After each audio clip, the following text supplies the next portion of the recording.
All right. Hey, class. Here's my group of 5 people. If you guys can all wave for me.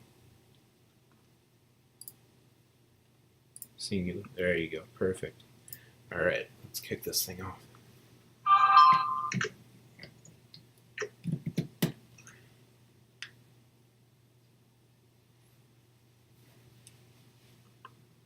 I'm sure I'm hoping the presentation with the posters in the background. It's fine. It's only my teacher that'll see it, so. Oh, All right. all right. In case anything happens, I'm sorry.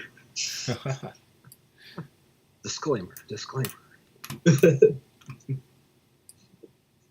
Warning, presentation may not be safe.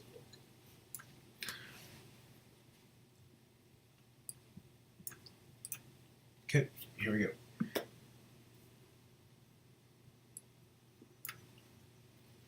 All right. So, I'll write questions here. Are you receiving? Point here for yes. All right, I see what's going on here, said Bruce. Point here for no, Venkat read. We'll check often for answer. Venkat folded his arms. All right, we have communication with Mark. Tim, point the camera at yes, and then start taking pictures at 10-minute intervals until he puts another question up. In Andy Weir's The Martian, encoding and decoding is a key component for communication and plays a pivotal role in the survival of the main character, Mark Watney. Today, we'll explore how, without any possibility of verbal communication, an encoding and decoding system is negotiated between an astronaut stuck on Mars and the people back on Earth trying to save his life. According to our book, Real Communication, for communication to take place, the participants must share a code and encode and decode messages.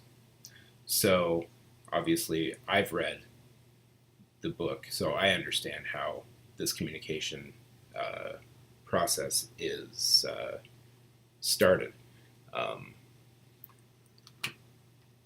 and how it evolves over time.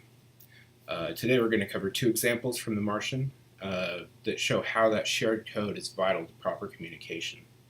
So our our first point here is the coding process. So in Andy Weir's book, in our textbook, they state, indeed, communication scholars use the term competent communication to describe communication that is effective and appropriate for a given situation in which the communicators evaluate and reassess their own communication processes. So the only method of communication that Mark Watney had was rotation of a camera from an old Mars rover. This yes-no coding made the communications incredibly arduous. So you would have to turn the camera either to yes or no. It's a binary method of communication, and it's a very low bandwidth way to communicate. So he realizes this, and he says, we'll need to talk faster than yes-no questions every half hour. The camera can rotate 360 degrees, and I have plenty of antenna parts, time to make an alphabet. But we can't just use the letters A through Z. 26 letters plus my question card would be 27 cards around the lander.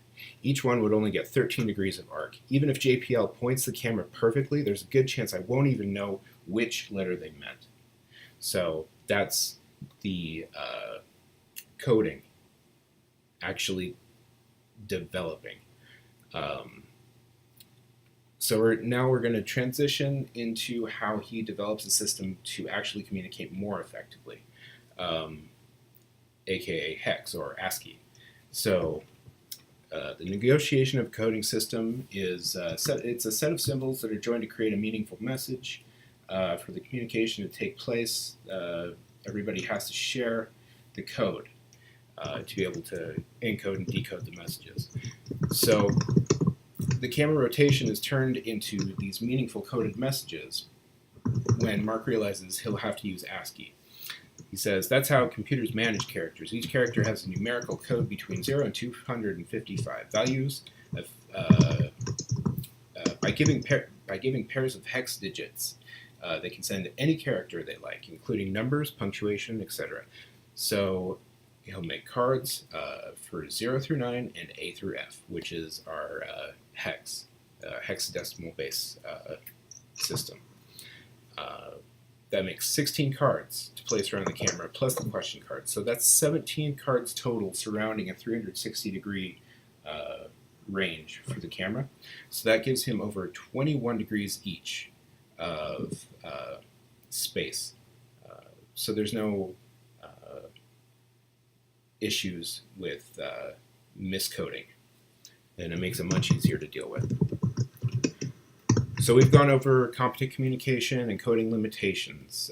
As you can see, the use of a more complex coding system can lead to more meaningful communication.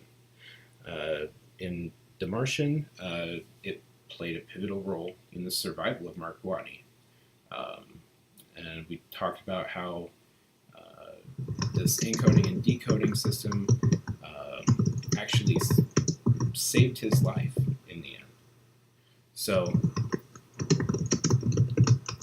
what we can draw from this is the ASCII